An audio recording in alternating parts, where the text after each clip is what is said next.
Di zaman yang penuh dengan persaingan ini, makna dan nilai-nilai Pancasila harus tetap diamalkan dalam kehidupan kita, agar keberadaannya tidak hanya dijadikan sebagai simbol semata. Dalam berperilaku dan bersosialisasi antar sesama manusia, baik dalam kehidupan bermasyarakat, berbangsa, dan bernegara harus dilandasi oleh Pancasila yang dijadikan landasan dalam berperilaku. Pancasila juga dijadikan sebagai pedoman dalam berbagai bidang kehidupan, baik itu bidang ekonomi, sosial, budaya, dan bidang-bidang lainnya. Sehingga segala sesuatu yang dilakukan diharapkan tidak melenceng dari aturan yang telah ditetapkan sesuai dengan Pancasila.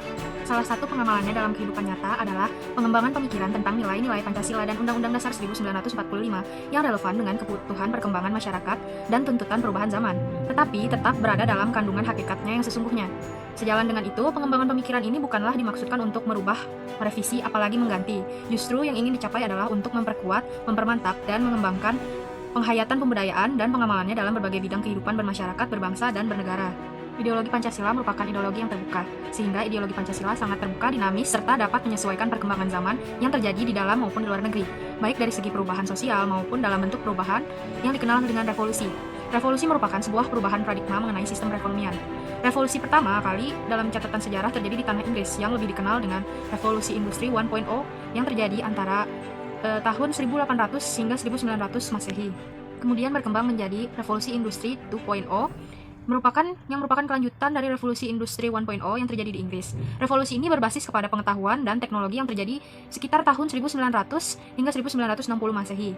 Kemudian dilanjutkan lagi dengan Revolusi Industri 3.0 disebabkan munculnya teknologi informasi dan elektronik yang masuk ke dalam dunia. Peristiwa ini terjadi antara tahun 1960 hingga 2010. Pada saat sekarang ini, Revolusi 4.0 ditandai dengan adanya konektivitas manusia, data, dan mesin dalam bentuk virtual atau yang lebih dikenal dengan cyber physical. Potensi Pancasila kehilangan eksistensi sebagai ideologi di gelombang Revolusi Industri 4.0 ini bisa saja terjadi apabila pemerintah selaku penyelenggara negara dan masyarakat pada umumnya tidak bekerja sama untuk saling menumbuhkan kesadaran mengenai pentingnya nilai-nilai Pancasila bagi kehidupan bersama. Tantangan yang dihadapi pada masa revolusi selanjutnya harus dijalankan oleh Indonesia melalui ideologi Pancasila dengan benar dan tepat, juga agar ideologi Negara Republik Indonesia tetap eksis di bumi Indonesia ini. Pancasila dianggap sebagai ley star atau bintang petunjuk jalan, sehingga perlunya sebuah kajian secara teoritis dalam menghadapi tantangan dan bagaimana cara penguatan ideologi Pancasila dalam menghadapi era revolusi industri 4.0.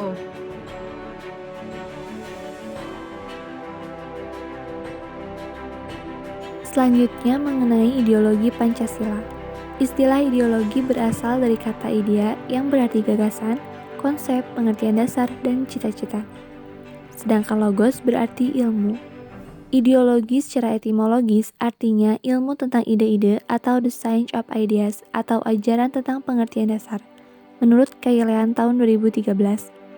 Selanjutnya, menurut Membiarto tahun 1991, ideologi adalah sejumlah doktrin, kepercayaan, dan simbol-simbol sekelompok masyarakat atau suatu bangsa yang menjadi pegangan dan pedoman kerja atau perjuangan untuk mencapai tujuan masyarakat atau bangsa itu. Pancasila merupakan sebuah ideologi bagi bangsa Indonesia, sebab Pancasila merupakan suatu kepercayaan yang dianggap satu-satunya ideologi yang paling tepat dalam menjalankan sistem kenegaraan Republik Indonesia. Pentingnya Pancasila sebagai ideologi negara adalah untuk memperlihatkan peran ideologi sebagai penuntun moral dalam kehidupan berbangsa dan bernegara, sehingga ancaman-ancaman yang datang untuk negeri ini dapat dicegah dengan cepat. Sebab Pancasila merupakan ideologi yang terbuka bagi seluruh perkembangan zaman, sehingga apapun yang terjadi dalam perkembangan zaman harus sesuai dengan kaedah-kaedah yang berlaku atas dasar Pancasila. Pancasila sebagai ideologi dalam berbagai bidang kehidupan bermasyarakat, berbangsa, dan bernegara. Ia berperan dan berfungsi sebagai dasar sekaligus tujuan dari berbagai bidang kehidupan yang terus berkembang dengan perkembangan aspek masyarakat dan perubahan zaman dari masa ke masa. Assalamualaikum warahmatullahi wabarakatuh. Saya akan menjelaskan mengenai metode penelitian, jenis penelitian. Penelitian ini termasuk dalam penelitian kualitatif dengan cara mengumpulkan bahan-bahan perpustakaan, membaca, mencatat, menganalisis yang sesuai tema yaitu tantangan ideologi Pancasila. Keseluruhan harus sesuai dengan data yang menghasilkan sebuah penelitian yang diharapkan peneliti. Tahapan yang akan dilalui oleh peneliti yaitu mengumpulkan bahan penelitian, membaca bahan kepustakaan, membuat catatan penelitian, mengolah catatan penelitian, menyimpulkan penelitian yang akan dibahas. Selanjutnya ada teknik pengumpulan data. Dalam penelitian ini menggunakan dokumentasi. Dengan terkumpulnya dokumentasi akan dilakukan sebuah pengkajian yang sesuai tema sehingga menghasilkan analisis data yang sesuai dengan tema. Selanjutnya ada teknik analisis data. Satu, teknik analisis kontens, mengambil inti dari suatu gagasan sehingga ditarik dari sebuah kesimpulan. Yang kedua ada analisis induktif, untuk mengorganisir hal-hal yang berdasarkan dengan pendidikan sesuai pengalaman dengan sesuai tema yang akan dibahas. Ketiga ada deskriptif analitik, menggunakan dan menganalisis data yang akan ditemukan. Selanjutnya ada hasil dan pembahasan, bahwa tantangan dan penguatan teknologi Pancasila dalam menghadapi revolusi 4.0, yaitu membuktikan Pancasila dalam perkembangan revolusinya dengan cara menguatkan pemahaman Pancasila, mengurangi eksklusivisme sosial, mengurangi kesenjangan sosial, dan meningkatkan wawasan terhadap Pancasila, dan penguatan Pancasila dalam menghadapi revolusi industri, mempertahankan eksistensi Pancasila sebagai ideologi negara Republik Indonesia. Sekian yang saya paparkan.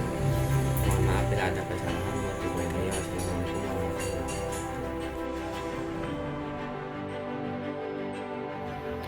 Halo, kembali dengan saya Rasya Gizani. Berdasarkan dari paparan dari teman-teman saya sebelumnya, bahwa dapat ditarik kesimpulan tantangan dan penguatan ideologi Pancasila dalam menghadapi revolusi industri 4.0 ini, diantaranya satu, yaitu membumikan Pancasila dengan cara meningkatkan wawasan terkait Pancasila itu sendiri, memerangi eksklusivisme sosial, mengurangi kesenjangan sosial, dan serta menjadikan Pancasila sebagai keteladanan dalam menghadapi revolusi industri 4.0 ini. Kedua, dengan cara meningkatkan sumber daya manusia Indonesia yang unggul dengan mengacu pada nilai-nilai ideologi Pancasila. Tiga, dengan cara mempertahankan eksistensi Pancasila sebagai ideologi negara Indonesia. Tangannya dapat dilakukan dengan cara menanamkan nilai-nilai Pancasila di ilmu pengetahuan dan teknologi. Karena dengan hal itu sekarang ini iptek ini sangat lekat dengan kehidupan kita. Jadi diharapkan nilai-nilai Pancasila dapat diterapkan di ilmu pengetahuan dan teknologi. Mungkin sekian dari saya dan kelompok. Terima kasih atas perhatiannya.